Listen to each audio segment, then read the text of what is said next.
Selamat berjumpa kembali Bapak Ibu Saudara dalam Selamat Berefleksi. Kali ini renungan KRT kita akan bertemakan pemimpin yang rela menderita, dan bacaan Alkitab diambil dari Lukas 24 ayat 33 sampai dengan ayatnya yang ke-43.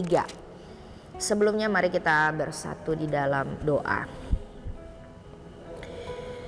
Ya Allah yang Maha Kasih, kami hendak merenungkan firman Tuhan yang menolong kami untuk kembali merenungkan arti Kristus di dalam hidup kami, arti kehadirannya menjadi Raja dan Penguasa dalam hidup kami, dan kerinduan kami untuk meneladaninya sehingga kami juga dapat menjadi pemimpin-pemimpin yang baik, bertanggung jawab, dan mengasihi dalam keseharian kami. Pimpin kami dalam pembacaan Alkitab dan perenungan supaya kami dapat mengerti dan juga dapat melakukannya dengan pertolongan Tuhan. Kami serahkan diri kami dalam tangan-Mu ya Kristus. Di dalam nama Yesus Kristus kami berdoa. Amin.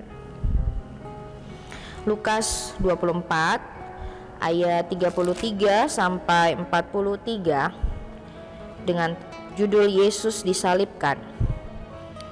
Ketika mereka sampai di tempat yang bernama Tengkorak, mereka menyalibkan Yesus di situ dan juga kedua orang penjahat itu, yang seorang di sebelah kanannya dan yang lain di sebelah kirinya.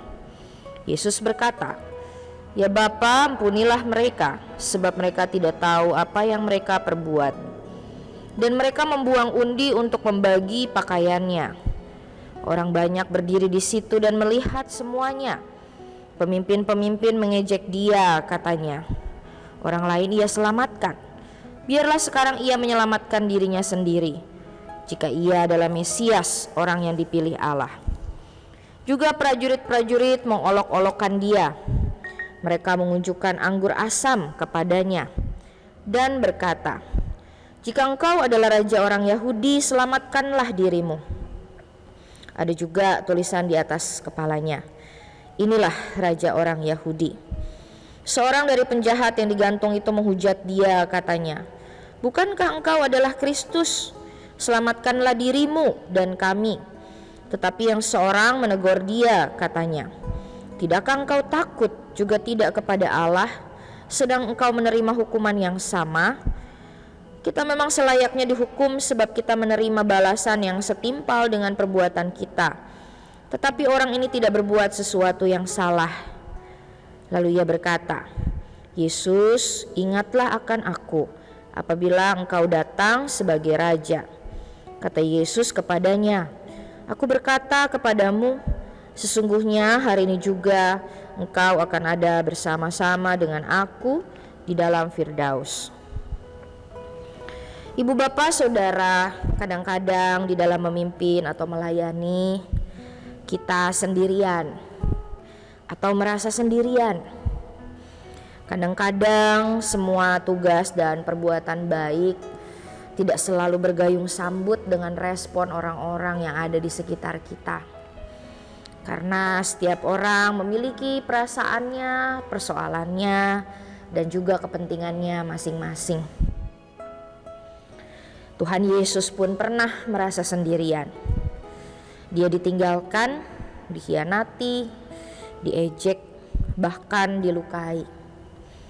Wajar jika di dalam kemanusiaannya dia berdoa sampai kelihatan peluhnya seperti darah. Tugas dan panggilan Yesus sangat berat, dan dia juga tahu jalan yang diambilnya adalah jalan yang sepi, sunyi, dan dia sendirian. Tetapi sebagai manusia yang ilahi, Yesus kelihatannya tidak takut dan tidak gentar dengan pelayanannya. Dia maju terus. Dia menerima konsekuensi atau akibat dari ketekunannya. Ada kalanya dia merasa sendirian. Lalu dia berteriak, "Eli, Eli, lama sabaktani." "Allahku, Allahku, mengapa engkau meninggalkan aku?" Karena jauh dalam hatinya Yesus merasa sakit dan kesepian. Tetapi Yesus kembali tenang dan kuat karena dia menyadari bahwa sumber kuasa dan kekuatannya tidak pernah pergi darinya, yaitu Bapa yang sangat mengasihinya dan Allah Roh Kudus. Bapak Ibu Saudara, pelayanan kita kalau kita lihat memang tidak mudah untuk dijalani. Sejenak di dalam usia yang menua, opa oma dan kakek nenek bisa saja bertanya di dalam hati, apakah di usia yang setua ini anak-anak dan cucu-cucu masih mendengarkan saya? Apakah saya masih bisa tetap memimpin dengan segala keterbatasan saya? Seringkali Tuhan meminta kita memimpin dan melayani. Siap atau tidak siap? Tuhan minta kita tetap maju meskipun ada begitu banyak tantangan. Mari kita belajar dua hal dari Yesus dan penjahat yang ada di kiri dan kanannya. Pertama, untuk menjadi pemimpin yang baik dan tetap bertahan, tabah dan sabarlah. Dua kualitas ini adalah kualitas yang dicontohkan oleh Yesus. Dia bisa saja menggunakan kekuatannya untuk membalas perlakuan orang yang jahat dan menolak dia.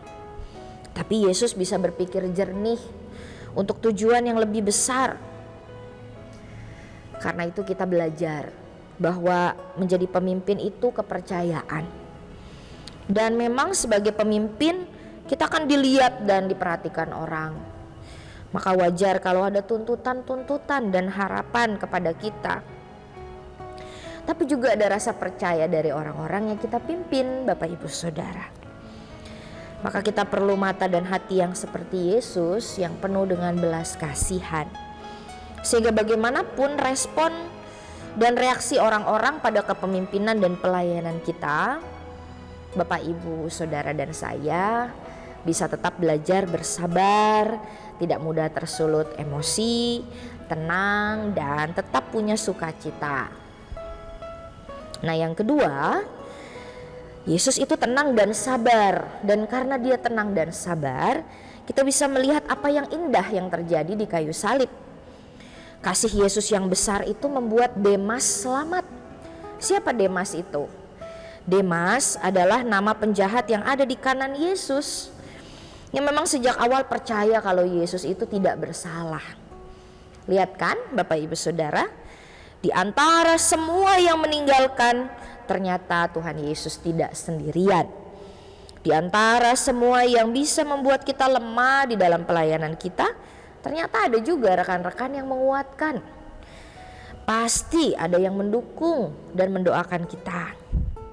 Pelayanan yang baik itu pasti berbuah. Tidak ada yang sia-sia selama kita melakukan sesuatu yang baik di dalam kasih.